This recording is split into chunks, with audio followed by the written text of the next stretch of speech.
দেশব্যাপী বইছে তাপদাহ। এই তাপদাহের মধ্যে দেশের বিভিন্ন উপজেলায় চলছে নির্বাচনী প্রচারণা। 4 ধাপে প্রথম ধাপে 148 উপজেলায় ভোট গ্রহণ হবে আগামী 8 মে।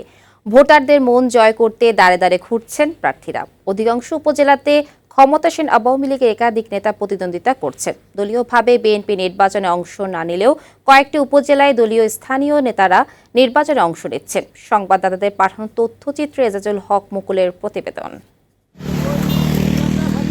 এই তাপদাহের মধ্যেও জমে উঠেছে উপজেলা পরিষদ নির্বাচনের প্রচারণা।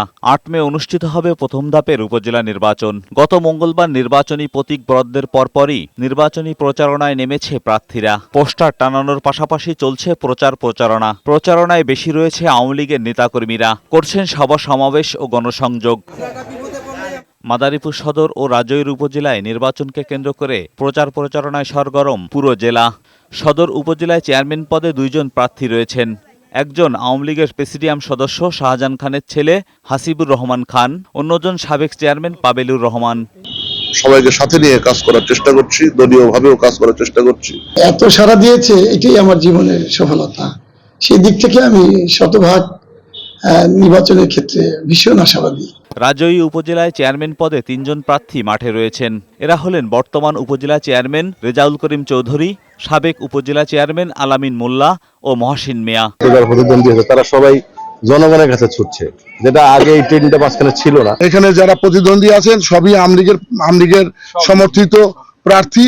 এখানে আমরা জনগণের পছন্দের যে প্রার্থী তাকে বেছে নিতে পারবে। এদিকে আগামী 28 ফেব্রুয়ারি নীলফামারীর জলঢাকা পৌরসভার উপনির্বাচন।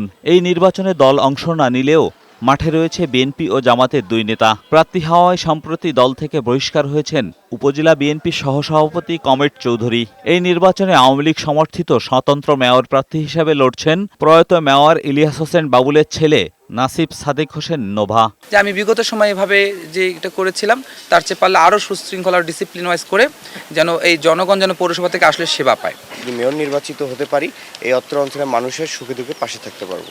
এছাড়া 28 ফেব্রুয়ারি কক্সবাজারের নবগঠিত ঈদগাঁও উপজেলার 5টি ইউনিয়ন পরিষদ নির্বাচন অনুষ্ঠিত হবে। এই নির্বাচনকে ঘিরে শেষ মুহূর্তের প্রচারণায় এখন ব্যস্ত সময় অতিক্রম করছেন প্রার্থীরা।